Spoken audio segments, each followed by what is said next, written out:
Welcome to another vlog.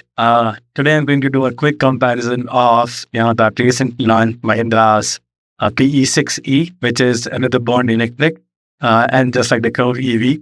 So I was too tempted to not do a comparison when I saw this. So what I've come up is a very quick comparison. On paper, the cars are not really available in person for people like me.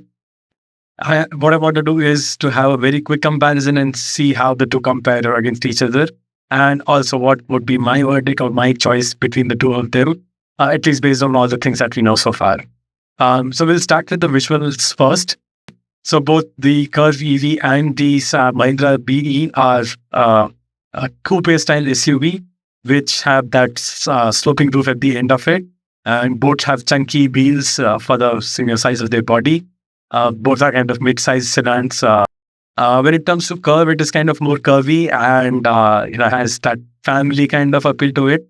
But when it comes to BE, it has that beast kind of a design where sharp edges and it looks like a sports car. When it comes to the rear, it's again the same thing. The BE has that boxy kind of look, which it has that sporty look. And also one thing which is striking is the spoilers, which make it look like a sports car ready to fly. Apart from that, again, Curvv is curvy from the rear as well. There are some sharp edges, but overall the design is kind of on the taller side as compared to what BE is. BE is more flatter, and maybe that will also mean a less smaller rear window for BE because it is even more coupe style designed.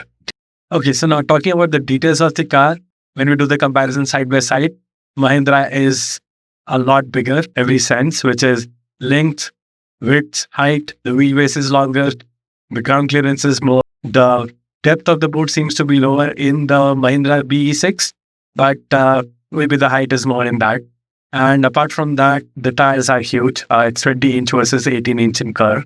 So in terms of dimension, Mahindra is like bigger, taller, wider, and has a longer wheelbase. The seating space within should also be better than what Curvv EV has. But yeah, it does have the coupe SUV design, which is going to, get into the space part of it. So now let's talk about power. Again, the same story continues. The Mahindra's claim bhp is higher than Curvv EV, which is 224 for the lower one and 278 for the bigger battery pack. And the same for Curvv is around 165. So there is a significant difference there.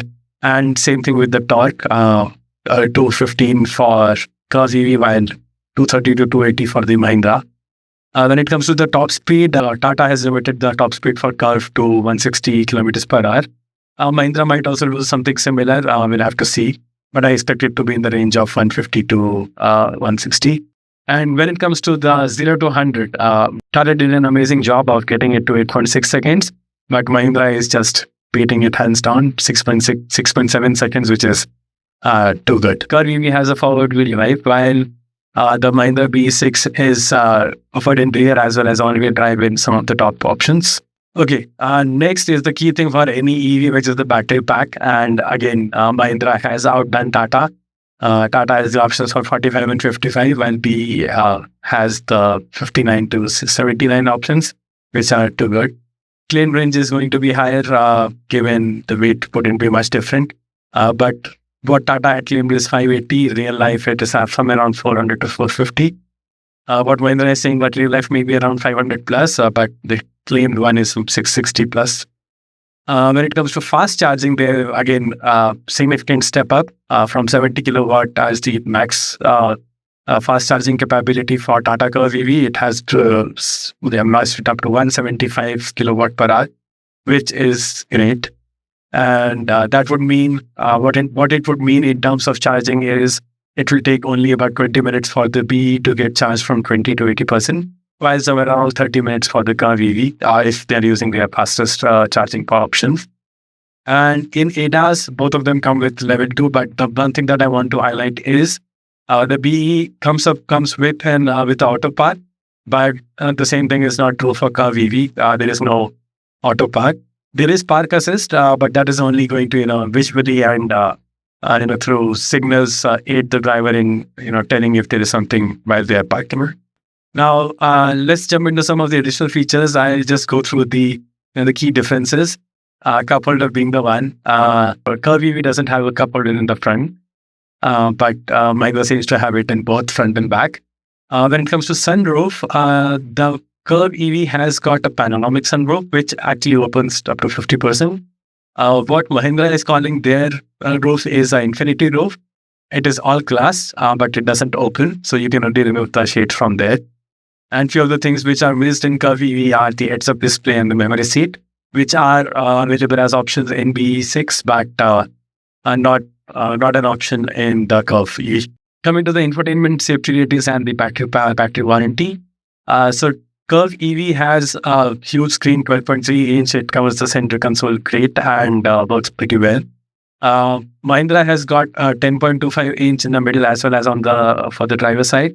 But I think like any other car which has got this connected screen, the middle screen 10.25 seems a little small for the space they have, and it is almost kind of floating in the middle. So, but when it comes to speakers, Curvv only has 9 speakers, while Mahindra has an option for 16 speakers, which is going to make it like a home theater any day. And well, Tata might do the same, but Mahindra is going to be even better based on this. And the speakers on Mahindra are the Harman Kardon, so that should do a good job. When it comes to safety rating, Curvv has been already tested in other than Cap and has got the 5-star rating, and it comes with 6 airbags. Mahindra hasn't been tested, like that car has just launched, but I expect it to be a 5-star given their past performances. Like none of their cars are below 5 in the last few years. So that is the same expected from the BE, the bornelectric version as well. And it comes with 7 airbags options as well. Now, coming to the battery warranty, Tata did a good job by providing it with 8 years and 1.6 lakh kilometers. But Mahindra just outdid them. It is lifetime warranty as long as you're the first owner and private registered vehicle. Same thing for the distance or the years of usage. When it is used or when it is sold to a second user, I think there it is limited to a few years and some 2 lakhs kilometer, which is still too good. Now, finally, summarizing it up, so here are some of the pros and cons that I could find. Now, Curvv has all the pros. The one I decided to mention is the affordable price. I'm not sure if that's going to be the same for the BE6 as well. But one good thing that I found in the BE is that rear floor is completely flat, which makes the seating for the rear passenger, the middle passenger, even great. And when it comes to con, both of them share the same con of rear seat spacing because of their coupe design. I think that is going to come with the coupe design always. And one of the definite misses in Curvv is no easily accessible cup holder in the front. There is one in the glove box, but then that is not really reachable. I tend to use the one in the rear when I can. When it comes to Mahindra, as I mentioned, the screen, that floating screen in the center seems a little offbeat. And personally, I found that center divider console to be, too intrusive. I'm not sure if it is going to solve any purpose, but it just seems, in your face. Finally, coming to the price. So the Curvv EV starts from 17.49, goes up to 21.99. It is expected to go up, but Mahindra already starts at 18.9, which is like already 19 lakhs. And based on the current pricing for their other cars, it looks like it will go up to around 25 lakhs for the top model. Now, coming to the verdict. So on paper, as you could see, like hands down, Mahindra has done a great job. 6C seems to have, covered everything that Tata Curvv EV can and beyond. So great job in terms of covering all features, both in terms of size, spacing, all of it. But we'll only get to know the reality when we can actually drive the car. I'm not sure when that car will be available for usual folks like me to be able to drive around. But I'll definitely try to create a video on that once I get a chance to test drive that and try to share my observations and comparison between that and Curvv EV. Until then, keep driving, keep safe. I hope you enjoy the video. Thank you so much.